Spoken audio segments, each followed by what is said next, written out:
आज का जो टॉपिक है हमारा वह है models of organisation behaviour. Organisation behaviour के जो मॉडल हैं वह बेसिकली 5 मॉडल्स हैं। Autocratic model, custodial model, supportive model, collegial model and system model. First है autocratic model. Autocratic model basically किस पे डिपेंड है? यह मैनेजमेंट को जो पावर और जो अथॉरिटी दी गई है यह उस पर बेस है। ऑटोक्रेटिक मॉडल में यह माना जाता है कि जो मैनेजर को जो पावर एंड अथॉरिटी दी गई है उनके बेस पर वह ऑर्डर करते हैं एक ऑर्गेनाइजेशन में, और उन ऑर्डर को जो एम्प्लॉयज़ हैं उनको फॉलो ही करना पड़ता है। एम्प्लॉयज़ को यह पावर नहीं होती कि वह उन पे आर्ग्यूमेंट कर सकें, अपने कोई सजेशन, अपनी कोई फीडबैक, अपना कोई ओपिनियन दे सकें। यह केवल एम्प्लॉयज़ के उनको जो ऑर्डर दिया गया है वह उन पे थोपे जाते हैं और उसके बेस पर उनको काम करवाया जाता है। और उनको जो एम्प्लॉयज़ हैं उनको कुछ भी वैल्यू इसमें नहीं दी जाती। Autocratic model is based on the concept that manager are superior. इसमें मैनेजर को सुपीरियर माना गया है। They have power to hire and fire any employees. इसमें माना जाता है कि जो मैनेजर्स होते हैं उनको यह पावर है कि वह कभी भी एम्प्लॉयज को हायर कर सकते हैं और ऑर्गेनाइजेशन में से निकाल सकते हैं। जो मैनेजर्स के जो वर्ड्स आर कंसिडर फाइनल। इसमें जो मैनेजर का जो डिसीजन है उसको फाइनल माना जाता है, क्योंकि जो इसमें जो एम्प्लॉयज हैं उनके कोई भी फीडबैक, ओपिनियन नहीं लिए जाते हैं। Autocratic model believe in power and authority of the manager. यह किस पे विश्वास करता है? यह जो बेसिकली मैनेजर को जो पावर और जो अथॉरिटी दी गई है उस पर ये आधारित है। Employee have to obey the order of the boss. इसमें एम्प्लॉयज को ऑर्डर्स का पालना करनी पड़ती है।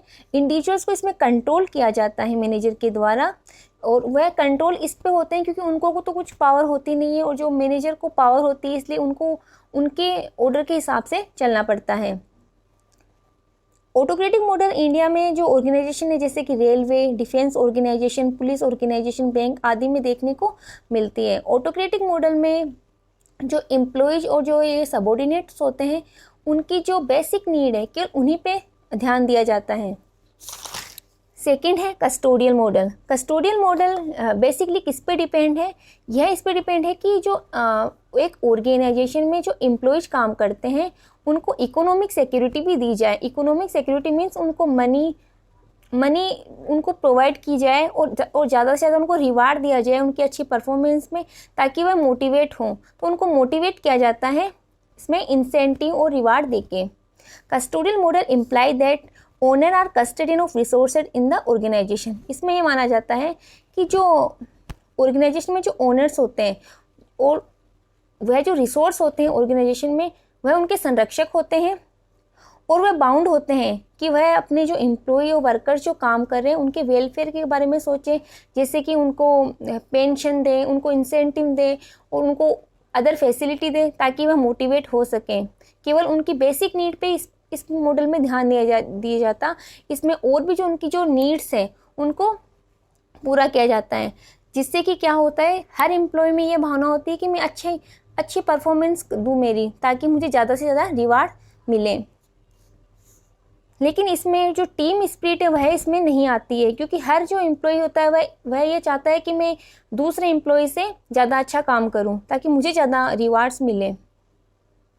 और इसमें जो कुछ प्रॉब्लम्स होती है वह भी जो एम्प्लॉयर के नोटिस में कराई जाती है एम्प्लॉयज़ के द्वारा, और एम्प्लॉयज़ उनको सोल्व करता है। तो बेसिकली यह जो मॉडल है वह किस पे डिपेंड है? इकोनॉमिक सिक्योरिटी और एम्प्लॉयज़ के वेलफेयर पे ये डिपेंड है।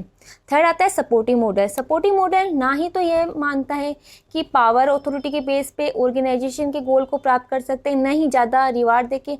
यह इस पे बेस है कि अच्छी अगर लीडरशिप होगी, अगर मैनेजर की अच्छी लीडरशिप होगी तो वह एक एम्प्लॉयज़ को अच्छी तरीके से मोटिवेट करेगा, गाइड करेगा और उनमें एक ऐसी फीलिंग डेवलप करेगा ताकि वह क्या करे, ऑर्गेनाइजेशन के गोल को प्राप्त करने में अपना 100% दे सकें। तो सपोर्टिव मॉडल बेसिकली किस पे डिपेंड हुआ? लीडरशिप पे। इसमें क्या हो जाए, मैनेजमेंट एक ऐसा जो क्लाइमेट है बनाते हैं ऑर्गेनाइजेशन में जो हेल्प करता है एम्प्लॉयज़ की, ताकि वह ऑर्गेनाइजेशन के जो गोल्स हैं उनको प्राप्त कर सकें। और इसमें सपोर्टिव मॉडल में जो जो मैनेजर्स होते हैं वह उनका सपोर्ट करते हैं कि आप अपना काम करो, जहाँ पे भी आपको कोई प्रॉब्लम होगी वहाँ पे हम आपको गाइड करेंगे और अच्छी तरीके से आपको गाइडेंस देके ऑर्गेनाइजेशन को गोल को प्राप्त करने में आपकी सहायता करेंगे। तो एक सपोर्ट पे बेस होता है मेनली ये, और उसको लीडरशिप के द्वारा उनको मोटिवेट किया जाता है। फोर्थ है कलेजियल मॉडल।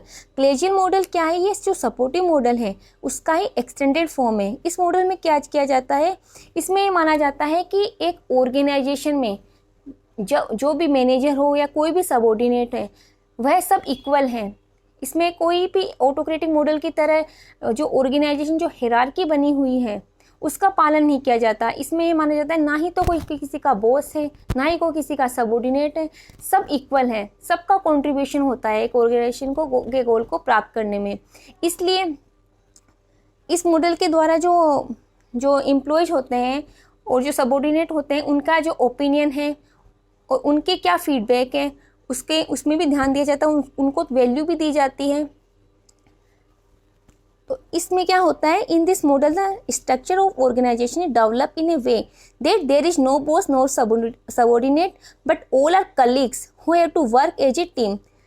इसमें ये भावना विकसित की जाती है कि जो एम्प्लॉयज हैं वह एक टीम के तरह काम करेंगे। जैसे एक टीम में जो कोच होता है, जो हर टीम के जो मेंबर्स होते हैं उनकी जो स्किल्स हैं उनका यूज करके अच्छी तरीके से उनको गाइड करके एक अच्छी टीम बनाता है। उसी तरीके से इसमें जो मैनेजर्स होते हैं वह कोच की तरह टीम की भावना विकसित करते हैं और जो सब है उसमें पार्टनरशिप की भावना आती है और जो कोऑपरेशन होता है वह भी इसमें बहुत ज़्यादा होता है।